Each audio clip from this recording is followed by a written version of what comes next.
You know, that constant hum, the questions, the worries, maybe sometimes, yeah, even outright panic about parenting in this super digital world. Oh, yeah. I think we all feel that. It feels like every day there's a new headline, right? Another worry about kids and screens. Absolutely. And it changes so fast. It's tough for parents to know what's reliable info versus just, opinions flying around. Exactly.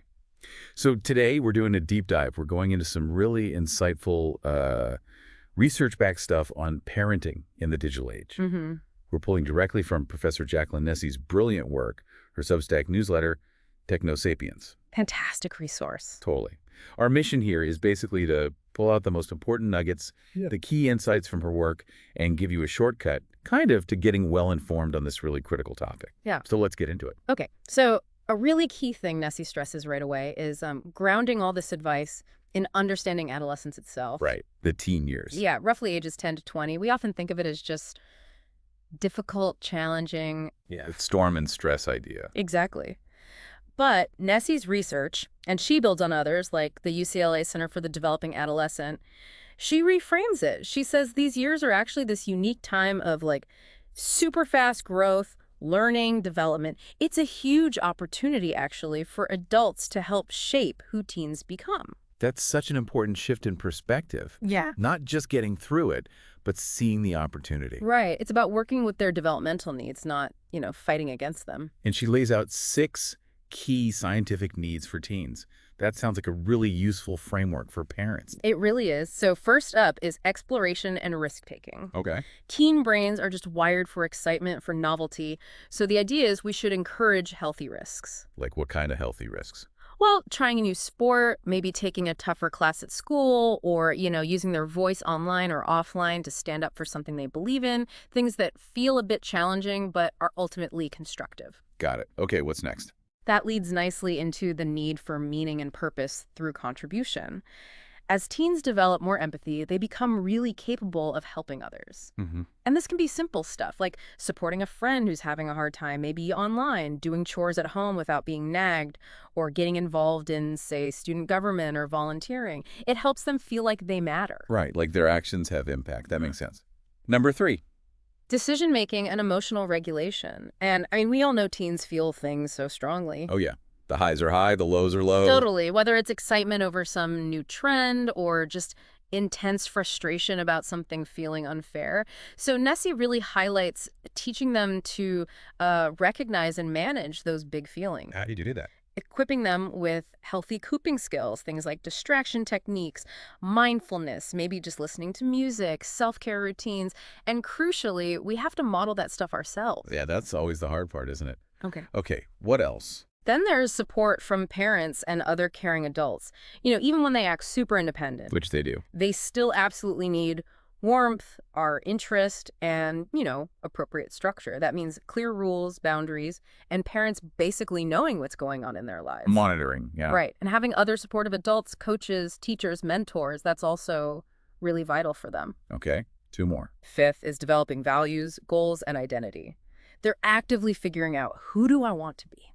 That's a big question. It is. And they're influenced by everything: peers, family, community, even random TikTok trends, Yeah. So they need some freedom to experiment, but also our support as they explore different parts of their identity: racial, ethnic, gender, sexual identity, helping them do that safely. Right.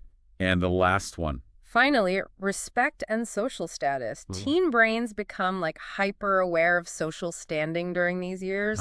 So providing healthy ways for them to gain respect, maybe their school achievements, extracurriculars, or just by treating them like competent people whose opinions actually matter, that's incredibly important for their self-worth. Wow, okay, so understanding those 6 needs really does change how you might approach things.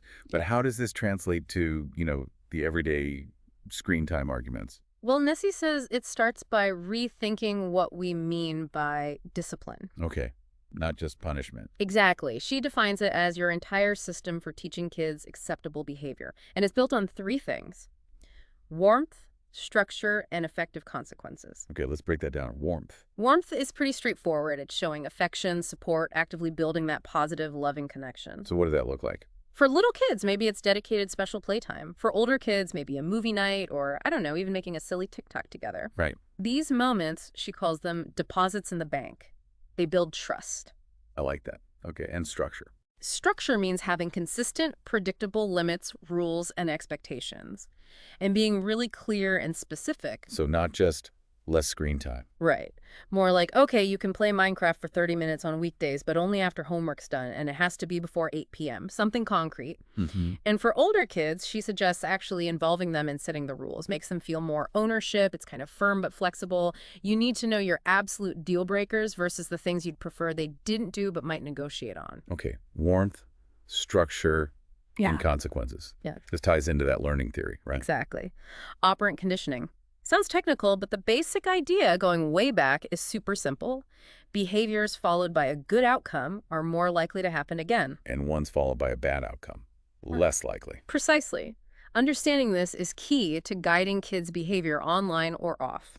So Nessie breaks down the types of consequences. Yeah, there are 4 main types. First is positive reinforcement. Adding something good, like maybe giving some extra screen time because they finished their chores early without being asked. Okay. Rewarding good behavior. Then negative reinforcement, taking away something bad or annoying, like maybe lifting a screen time restriction for a bit because they clean their room proactively. You're removing a negative rule. Right. Then there's punishment. Yeah. Positive punishment is adding something bad. So if they posted something inappropriate, you might add a new rule like they now need permission before posting anything on TikTok. Adding a restriction. And negative punishment is taking away something good. This is probably the most common one parents use, like taking away their phone for the rest of the day because they broke a screen time rule. Okay, that makes sense.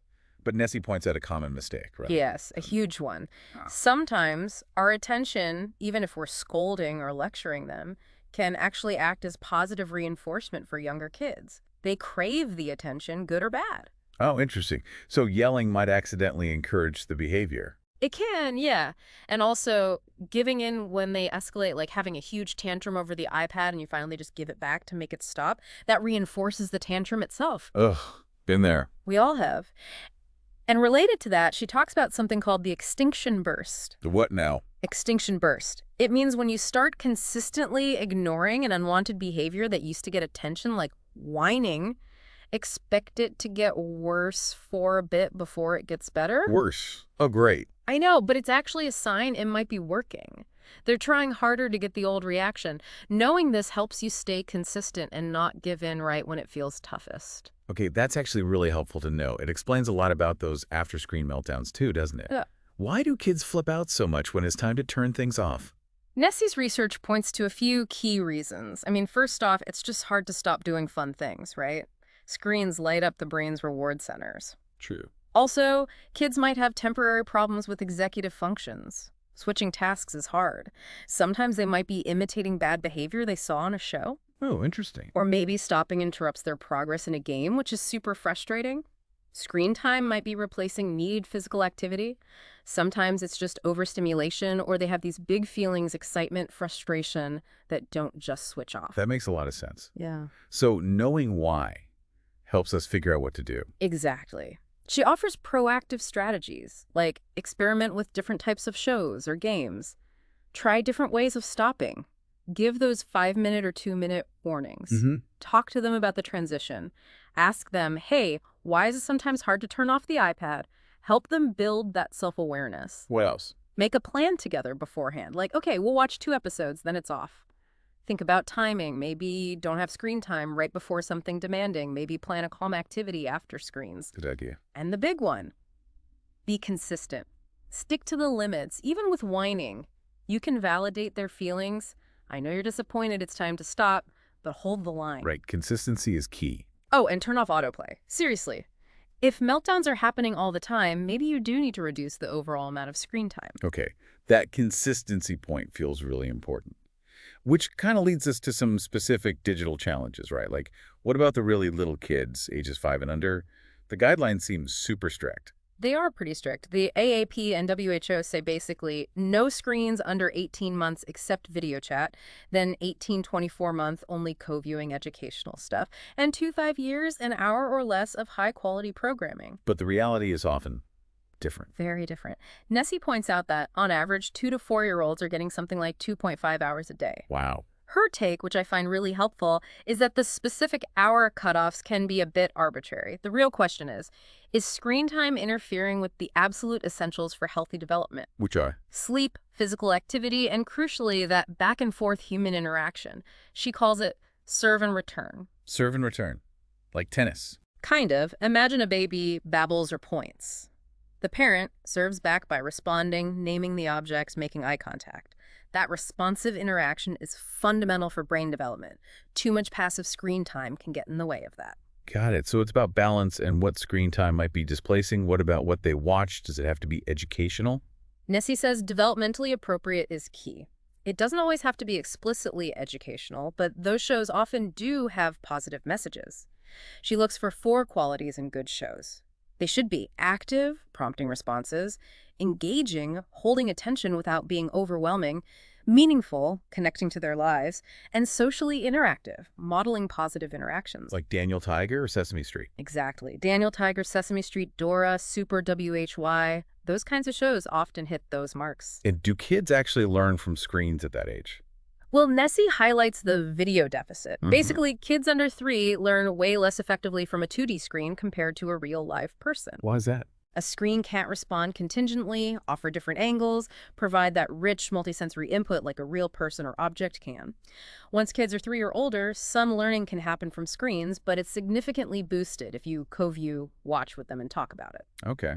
And for stopping those screen time battles with little ones, any quick tips? Yeah, similar ideas. Clear expectations before screens go on, offer simple choices, turn it off now or in 2 minutes, give simple reasons, time for bath, use visual timers, give warnings, be consistent afterwards, and validate feelings while holding the boundary firm. Great practical advice. Okay, let's shift gears to something that causes a lot of anxiety. Dopamine, the whole screen addiction fear. Right. The narrative is often that screens cause these dangerous dopamine surges, just like drugs, leading to addiction. So what's the reality, according to Nessie's research? What is dopamine doing? She provides a really important clarification. Dopamine isn't just a pleasure chemical. It's a neurotransmitter involved in lots of things, movement, sleep, learning. But its main role here is motivation. It drives us to seek out rewarding things. So screens are rewarding. Yes. Like many enjoyable activities, dopamine gets released. And social media platforms especially are designed very cleverly. Features like endless scrolling, unpredictable likes that creates what scientists call variable reward schedules. It leverages that dopamine response to keep us engaged, keep us coming back. But is it really addiction, like drug addiction? Nessie is clear. For most people, no, it's not comparable. Problematic, maybe even addictive-like use can happen for a small percentage of kids, but currently there's no official diagnosis like social media addiction in the main diagnostic manuals. Okay, so the takeaway for parents. Don't panic about dopamine specifically. Focus instead on promoting moderation, ensuring screens aren't crowding out other rewarding activities, playing outside, hanging out with friends in person, hobbies, all that stuff. Aim for balance. That's a much calmer perspective. We can talk video games. They're everywhere, right? Especially for boys. Almost universal, like 97% of teen boys, 83% of teen girls play. And yeah, boys average way more time over 2 hours a day compared to under an hour for girls. Are they inherently bad? What does the research say? Generally, Nessie finds little evidence of inherent harm from gaming itself.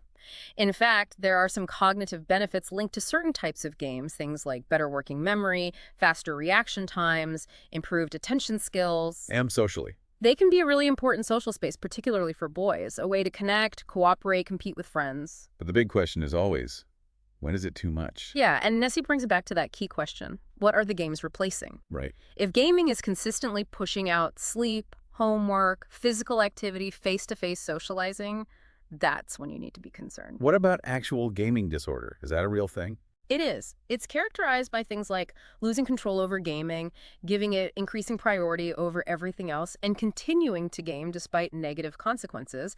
It affects maybe 1 to 9% of teens. If you're seriously worried about that pattern, seeking professional advice is the way to go. Okay. And the elephant in the room. Violent video games. Are they dangerous? The debate is so heated. It is. Nessie presents a nuanced view based on the bulk of research. Studies do show small, short-term increases in aggressive thoughts, feelings, and maybe behaviors right after playing. Okay, small and short term. Right. But there's very little evidence linking violent game playing to long-term serious violence or criminal behavior.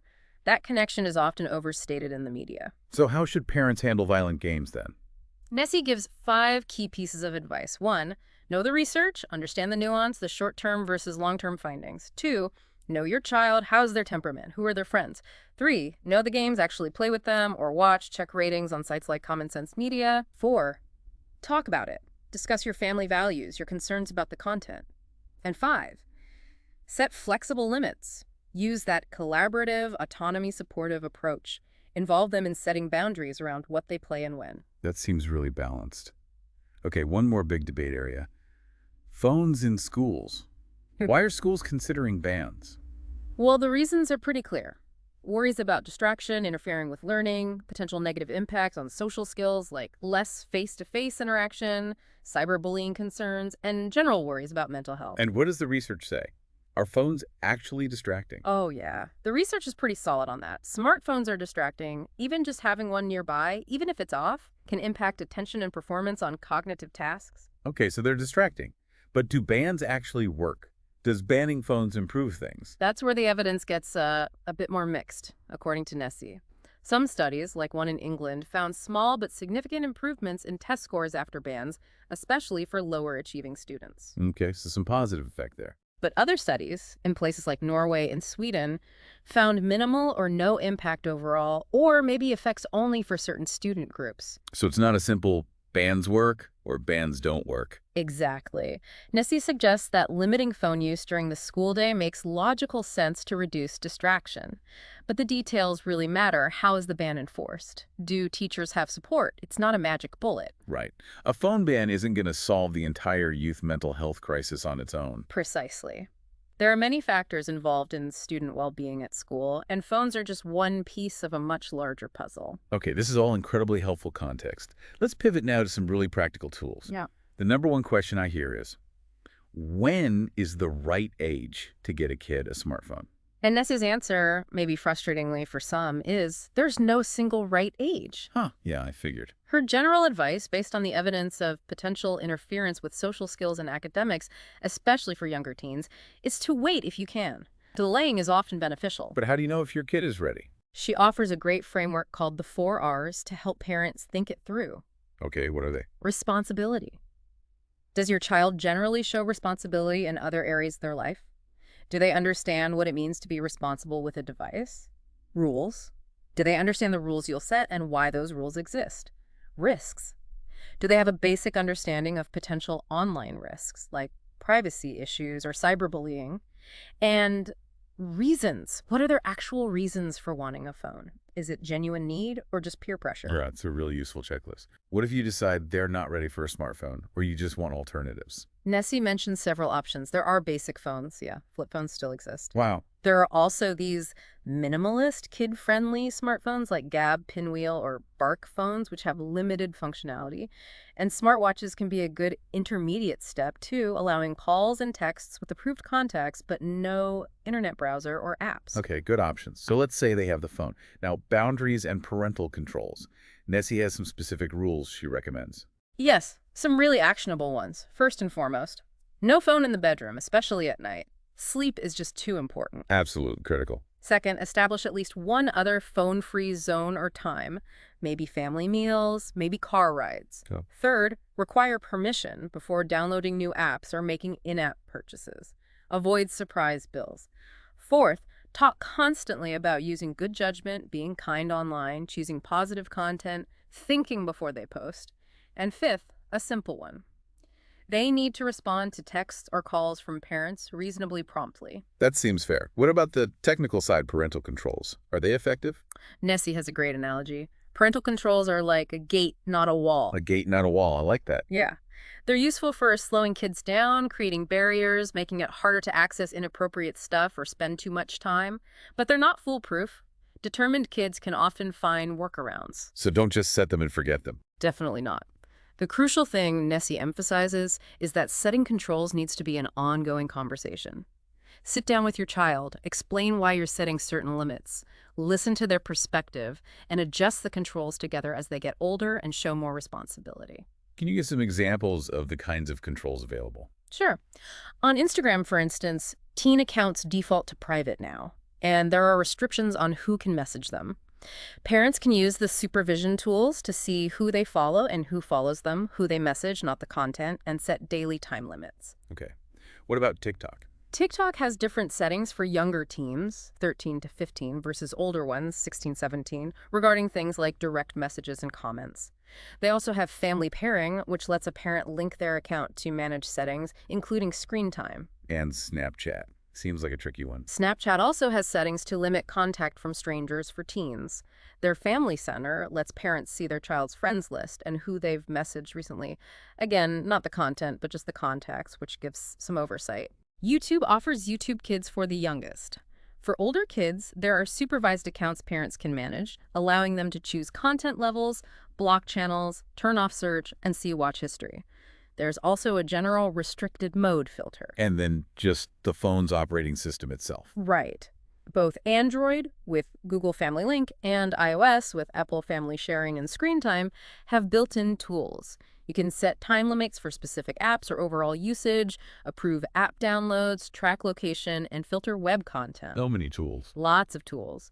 But the key, as Nessie stresses again and again, is that the technology is only part of it. The conversations, the warmth, the structure, that's the foundation. Wow. We have really covered a huge amount of ground today. It's incredible how much insight is packed into Professor Nessie's Technosapiens work, from understanding how teens tick to these really concrete strategies for screens. Absolutely. It really underscores that idea of evidence-based parenting. Nessie often talks about it like a three-legged stool. Oh. Yeah. The research, like everything we've discussed today, that's one crucial leg. But the other two legs are just as important. Your own unique expertise as a parent who knows your child best, and your child's individual characteristics, their temperament, their strengths, their challenges. So the science gives us direction, but we still need to use our judgment. Exactly. The research provides the map, maybe, but you are the one driving, adapting to the specific terrain of your family and your child. Your informed judgment makes it work. That's a really empowering way to think about it. It leads to a final thought, maybe, for everyone listening. Yeah, perhaps something to mull over. In this world where digital tech just keeps changing so fast, how can you shift from just reacting to the latest crisis or headline? Yeah. How can you proactively take these kinds of evidence-based insights we've talked about and use them to really shape a digital environment at home that doesn't just help your kids survive, but actually helps them thrive? Okay, so imagine this for a second. A digital system that doesn't just, give you tools to find traffic online. Instead, it actually creates it for you and distributes it. Right, like a constant flow. Exactly. Potential customers, maybe collaborators, connections, all funnel directly to you inside this system. Today, we're doing a deep dive into the ONPASSIVE ecosystem, or OES. You've probably heard the buzz. Yeah, especially that huge number they talk about. That's the one. Over 12.5 million active traffic users. It's a massive claim. It really is. So our mission today is basically to unpack that. What does 12.5 million really mean here? Where is it coming from? And, the big question, how does it actually impact you if you're operating in the digital world? And we've got some interesting material to work with, excerpts from an ONPASSIVE conversation featuring the founder, Ash Mufareh, plus analysts, a developer. And even an affiliate and a founder from within ONPASSIVE. So multiple viewpoints. Yeah, should give us a good picture. All right, let's dive in. That core claim first. 12.5 million plus unique traffic streams. And right away, they're very specific. This is described as live, verified, AI-curated traffic, Right. meaning they're explicitly saying it's not bots. That's a big distinction in this space, Absolutely. Bots can inflate numbers like crazy. So 12.5 million real users, active users. That's the claim. Live, verified, AI-curated. That number itself, 12.5 million. I mean, how significant is that compared to, say, established platforms trying to grow? Oh, it's huge. Many top-tier platforms would, frankly, kill for that kind of verified active user base, especially if it's growing organically. So it puts ONPASSIVE in a different kind of league, doesn't it? It potentially does, and their whole philosophy seems different. Ash Mufareh apparently talks about not chasing traffic, but generating it from within the ecosystem itself. He calls it the oxygen of the system. Oxygen. implying it's essential, self-sustaining. That seems to be the idea. Like the activity inside ONPASSIVE creates more activity, more traffic. Yeah. It feeds itself rather than relying purely on external ads. Interesting model. Okay, so how did they get to 12.5 million? Was there a sudden explosion or? While the material suggests it was more of an organic build, starting from the beginning, they talk Yeah. about building trust, global marketing, founder engagement. These founders seem key, like early adopters who are really invested. Right, and AI systems playing a role from the start too. Exactly. But there was definitely an acceleration point. The sources point to around 2021, Okay. when specific on-passive tools started getting real traction.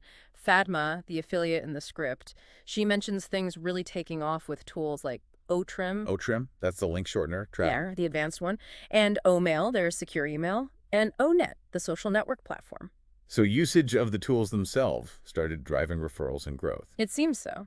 Plus, the traffic analyst mentions a mix of other things: YouTube campaigns, AI-driven SEO, email automation, and importantly, word of mouth from those passionate founders and users. That seems to be a big factor. Okay, so a multi-pronged approach, but with significant internal momentum. That's the picture painted, yes. So let's get practical.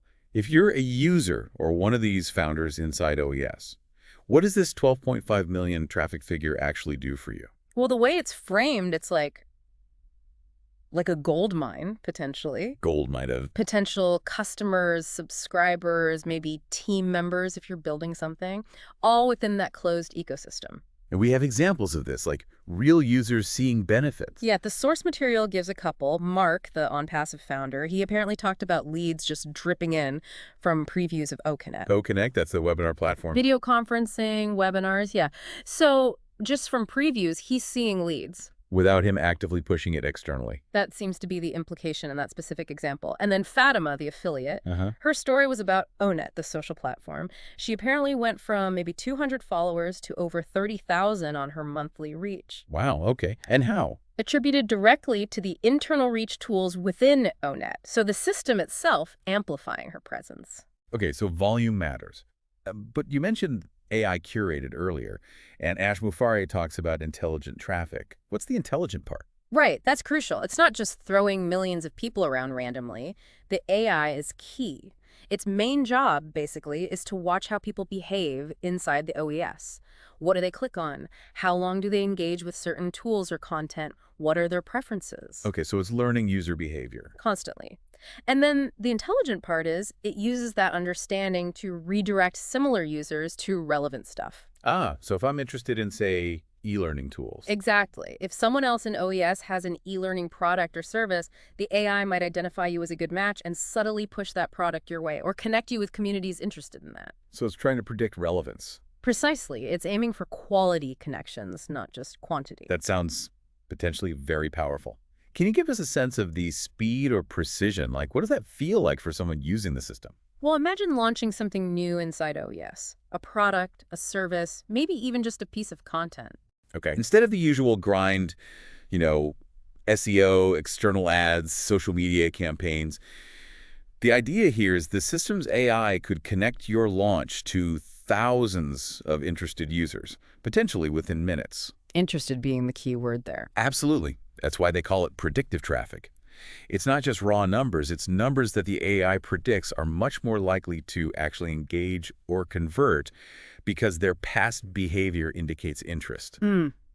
That shifts the focus from user acquisition to user matching, almost. Sort of, yeah. Leveraging the existing internal user base intelligently. But how does this traffic get distributed? If there are millions of users and potentially thousands of founders or businesses, how do they ensure everyone gets a piece of the pie? Does it just go to the most popular people?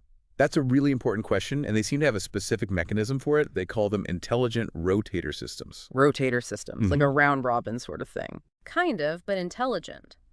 The description suggests they're designed to make sure every